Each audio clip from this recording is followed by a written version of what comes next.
Red stakes sat in the soil, not one, 3. Right where TUNA always knelt to pull weeds every morning. She froze. Dirt still clung to her fingers. The sharp smell of disinfectant from the hospital days still lived in her nose, but her chest went cold. Henry clung to the hem of her shirt, babbling. TUNA smoothed his hair, but she couldn't stop staring at those red marks. The cabin door opened. Alex stepped out, his jacket not even buttoned. He saw the stakes. He saw TUNA. Then he looked down, as if he'd been the one to put them there. "What is this?" TUNA asked. Her voice wasn't loud, but it was steady. Alex swallowed. "It's nothing." TUNA didn't believe him. She walked to one stake and tugged. The soil held tight. It was planted deep. Not a prank. Alex's mother stepped out, phone in hand. She glanced at the stakes, then at Alex. She didn't ask, but her eyes measured him like a mistake she already understood. "Did someone come to measure the land?" TUNA turned.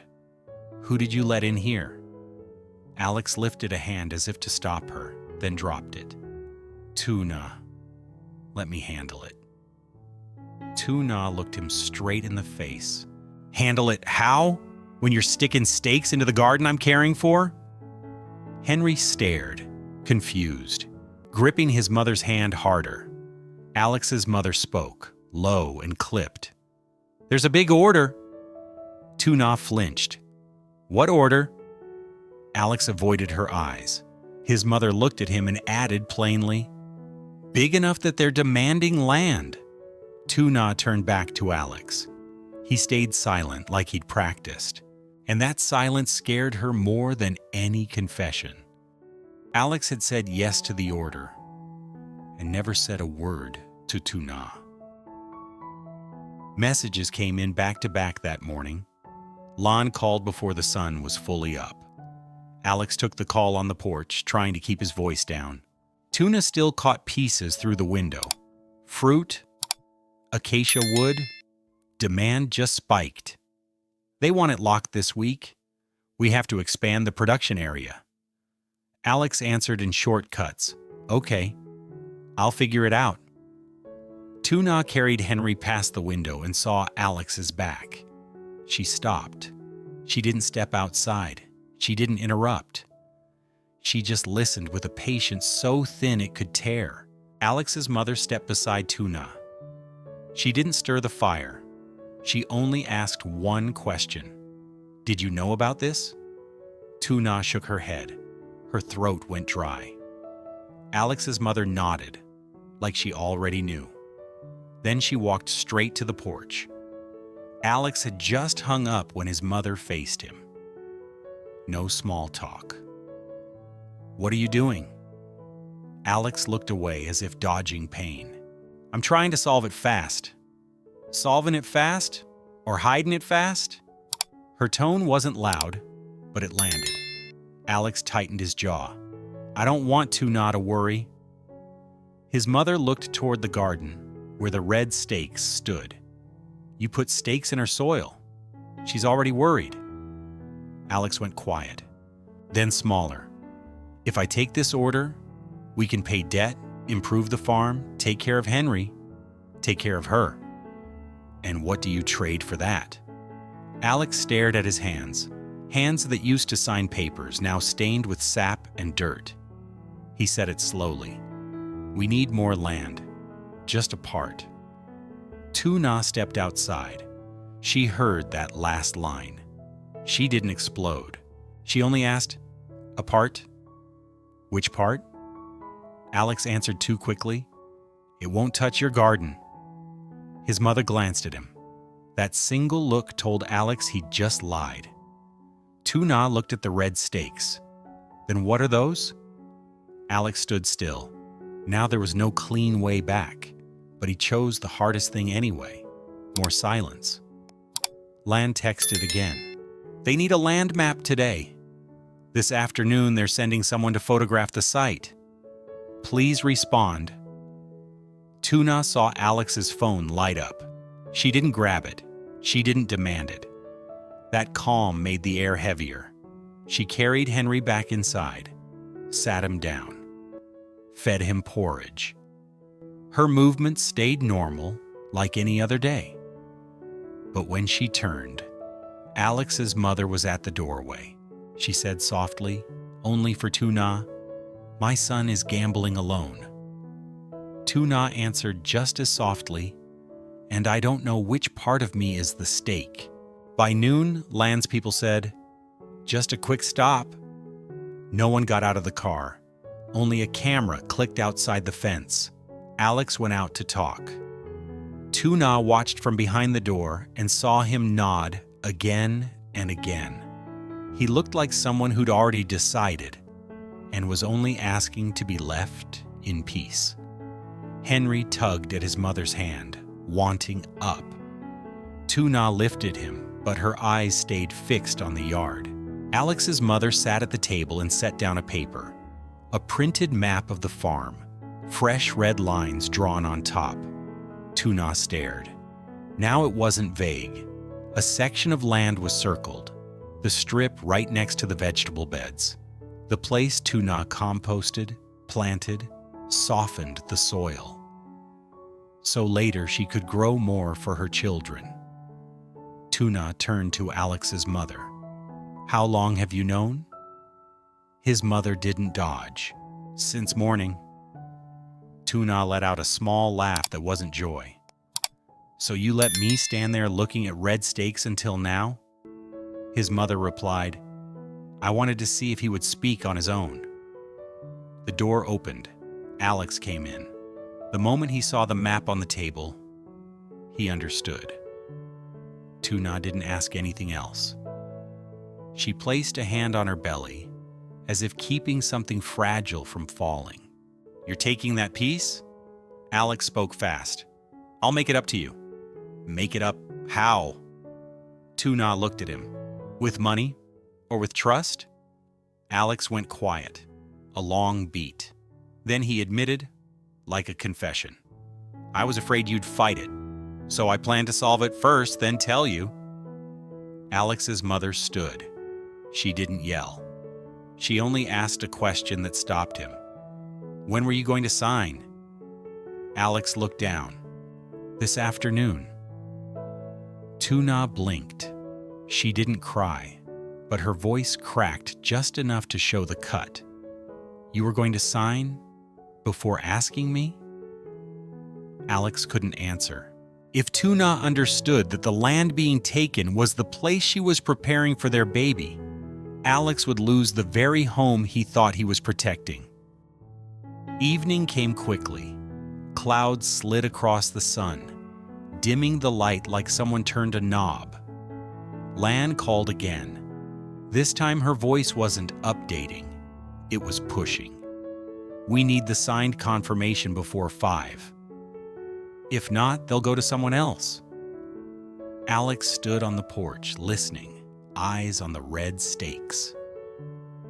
Tuna stood right behind him. She didn't interrupt the call, but her presence made Alex stumble anyway. I'll respond." Alex ended the call. Tuna asked straight, "Are you going to sign?" Alex breathed in. "This is an opportunity." "An opportunity for who?" Tuna asked. "For the farm? Or for the version of you that needs to be the hero?" Alex turned. His eyes were red, not tears yet, just force. "I'm trying to take care of you." "Take care of me by hiding me?" Tuna said. "That kind of care scares me." Alex's mother stepped out. She stood between them, not fully on either side. "Tuna is right." Alex looked at his mother, searching for an ally and finding none. Tuna continued, "Do you know why I've been tending that garden? Not for the vegetables, because I wanted this place to still feel like home." Alex went still.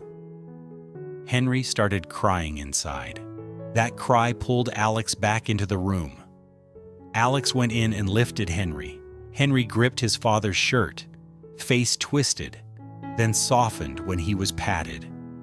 Alex stood there, rocking, like this small body was the only thing keeping him from rushing into disaster. TUNA watched, her voice softer but not weaker. If you want to expand, then expand. But you tell me first. You don't take from me with silence. Alex held Henry and looked away. I was afraid you'd say no. TUNA nodded. Yes, because I can say no. Alex's mother looked at her son. Did you hear that? A family is where someone can say no and still stay. Lon called again. Alex stared at the phone, grip tightening. TUNA said quietly, answer. But whatever you say it after you speak to me. Alex didn't answer. He turned the screen dark, a small act, but enough for Lon to understand something was stuck. Alex's mother stepped closer to Alex, voice low. Are you trying to be right by making someone else hurt? Alex looked at her. This time his eyes actually wet. I don't want to lose. TUNA stayed silent. That line, I don't want to lose, sounded like a child who once went without. But TUNA couldn't pity him when she was carrying another life. Alex's mother said, firm as a nail, if you sign without TUNA, you'll win the order and lose your home. That night, Alex didn't sign, but he didn't say no either. He left everything hanging, like a hook in the air. Lan texted, I need an answer. I can't hold this much longer. Mai called too, cautious. They're asking who makes the final decision. If it's you, they want to meet in person. Alex read it and didn't respond. His silence spread like fog. It forced everyone to guess, wait, carry what he wouldn't say. TUNA didn't speak again. She cleaned the kitchen, washed dishes, put Henry to bed, as if everything was normal. But when Alex entered the room, she turned her back. Not anger, exhaustion. Exhaustion from having to guess the man she lived with. Alex stood behind TUNA a long time. He didn't touch her, as if the wrong touch would crack something. TUNA, he said her name softly. TUNA answered without turning. If you have something to say, then say it. Alex went quiet. Then, barely, I'm sorry. TUNA turned. Her eyes weren't sharp. They were empty. Sorry for what? Alex swallowed hard. For thinking I knew best? TUNA nodded slow. You still think that? Alex's mother stood at the door, watching. She didn't enter. She only said one sentence before leaving. Some cracks don't make a sound, but they spread. TUNA placed a hand on her belly.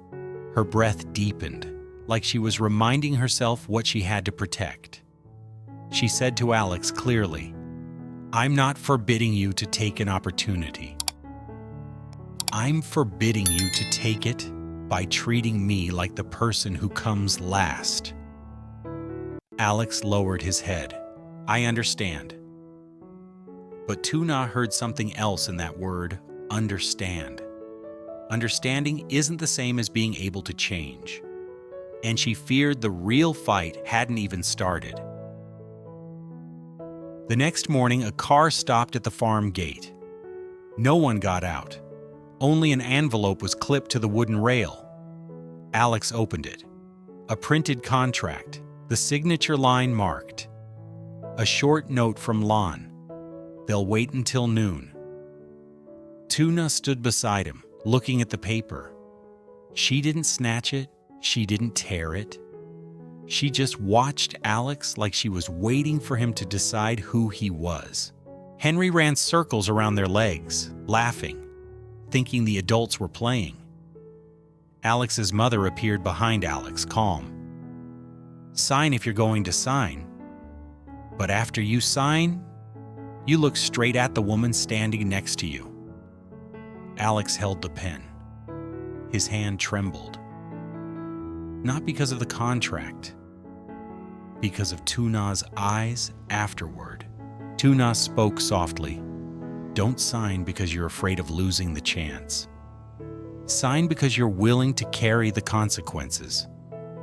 Alex looked at the vegetable beds, looked at the red steaks, looked at Henry, looked at TUNA. Outside the gate, the car still hadn't left. Like someone waiting for an answer that would decide their future. And when the pen finally touched the page, TUNA understood. This decision wouldn't only take land, it would take the peace they had just begun to find again.